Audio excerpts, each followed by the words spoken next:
So my first story about D&D is going to be about a TPK. Huh. Goes to show my luck in D&D.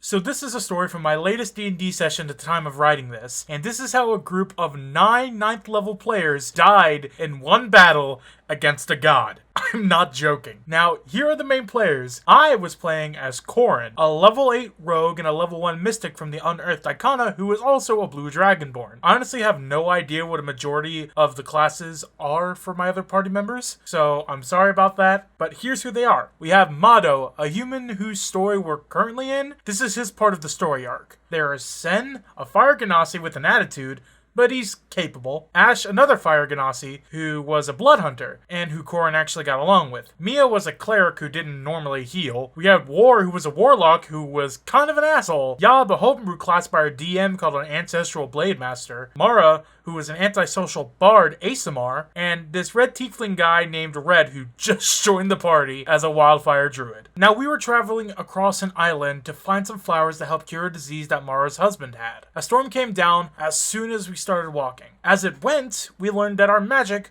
was not working either. It was either weakened or it wasn't working at all. We couldn't fly that high off the ground or go any faster. Our dimension doors were getting struck by lightning, and my eldritch was like an eldritch chub. Basically, all of our magic while we were in the storm around us was weakened. So we troubled for a few days, some of us having to make fear saves looking at the sky, as well as saves to stop exhaustion from hitting us. We eventually made it to the center of the storm where the rain stopped. We had about a mile till we got to the very center, and this is where we learned we were fighting a god.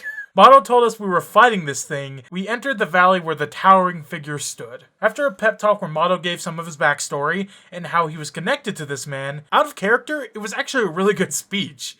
Like, he gave it his all. All of us who could buffed Motto so he could take the fucker down himself. The god, who is a gargantuan size, who is really big, grabbed 2 pillars out of the ground and attacked. The first attack downed our cleric, Mia. Our healer was down. This is not good. He attacked twice more at Ash, but she remained standing. The god ran towards us as he shrunk down to our size. I realized Ash thought she should heal Mia, but Corrin knew that she could do more damage than him. So he said that he would heal Mia, and he told Ash to attack. Motto attacked using his turn by throwing an axe that did something special. I'm pretty sure it was some sort of ruby axe. It summoned a character who was previously in the party, Craig, who everyone in the party loved. The axe summoned him and then went to go hit the god, which was a 28 to hit. His armor class was 27. So, Motto attacked 6 times during his turn, doing a shit ton of damage. Ash was up in the initiative order, and Corrin told her to attack, so she did. She did another crap ton of damage. Yob ran over and tried to use his weapon and momentum to knock the god down, but the god succeeded his strength save, and by the words of Yob's player, his ankles are dummy thick. It was my turn. So I ran to Mia and used some of my psi points to heal her and then snuck away. So basically it looked like I healed Mia.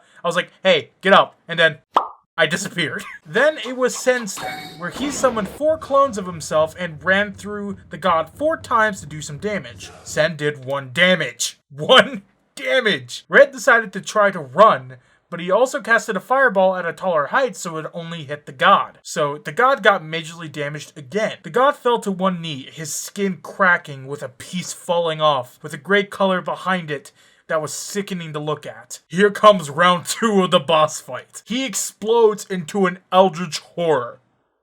I am not joking. He was called an Eldrazi. Everyone had to make a constitution saving throw. Only 3 of us pass. Me, War, and Sen. Everyone else failed. They all took huge damage. Since me or Corrin saved, we only took around 35 damage. The save shot out tentacles at us. Suddenly, Mia was permanently dead and turned to dust.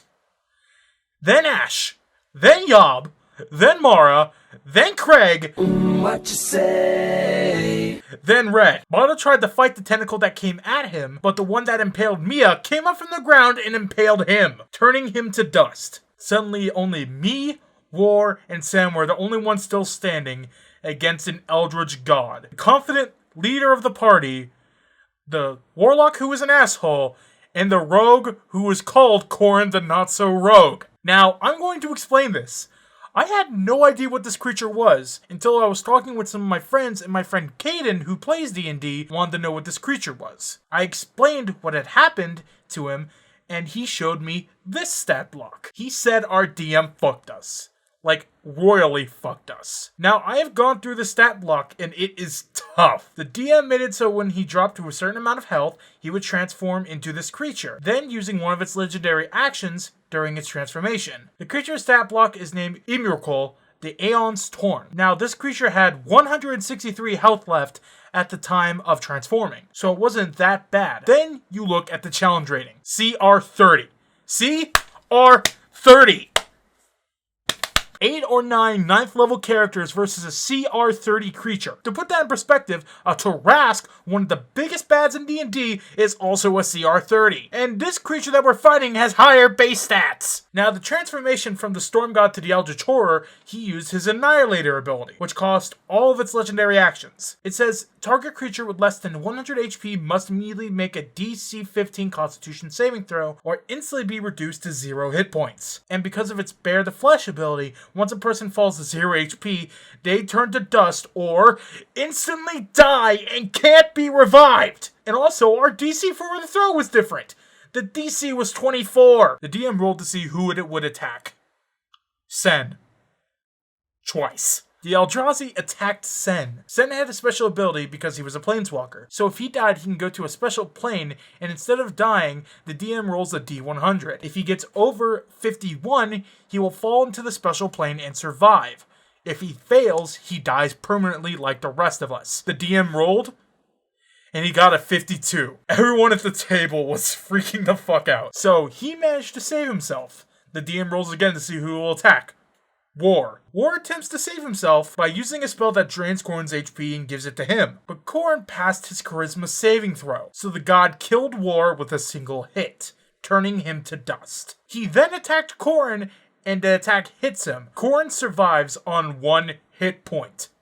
1 hit point! I am sweating and everyone is panicking. Now, Khorne has a special ability that's homebrew, and it's called the Mark of the Hunted, which allows him to summon an avatar of a dragon made out of his element, which would have been lightning, and fight as an ancient blue dragon. Then he can fire a breath weapon that is 3 times as strong as a normal ancient dragon by absorbing his draconic form. So if fired, it would roll 48 d10. But first I had to fall to 0 hit points or get my turn. The DM says after attacked and realizing I had 1 hit point, he says, Khorne, roll an intelligence saving throw.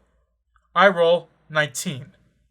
Fail. Khorne suddenly starts to contort and change, made into an Eldrazi Scion, a slave to the creature. I never reached 0 hit points, so my ability couldn't have activated. So that was the story about how my party got completely TPK'd by a mix of a Storm God and an Eldritch Horror against a CR30 creature. It was bittersweet for me because Khorne was only around since level 7, and he never got to finish or barely even start his own character arc. I was kind of bittersweet about that, but hey, that happens. I'm playing in a new campaign now. I'm starting to DM, so I might have some more stories for you in the future. I hope you guys enjoyed this. And hey, before you go, this isn't a sponsor. You know for sure I'm not big enough to get one, but I just wanted to shout out this cool D&D thing that you can add to your game. Some of it's even free. And to make it clear, these guys didn't pay me to say this, I just really like their stuff. I present to you the Griffin Saddlebag. These guys have a Patreon, and he makes magical items you put into your game. All with D&D art and even some cards that you can print out and give to your players if they receive the magic item. Hell, it even has subclasses for you to try out. I use their items in my games, and so far my players are loving it. Almost all the items are useful in their own right. They even have an inventory of items styled by the D&D books. They even have some pre-made adventures you can play. And that's just in the free section. There is so much more in the Patreon itself. Go check it out when you get a chance, because I am for sure am enjoying it. Now to the end stuff. If you did, feel free to leave a like, favorite, and or subscribe for more D&D comment. Let me know in the comments if you want it. And I will see you guys next time. See ya!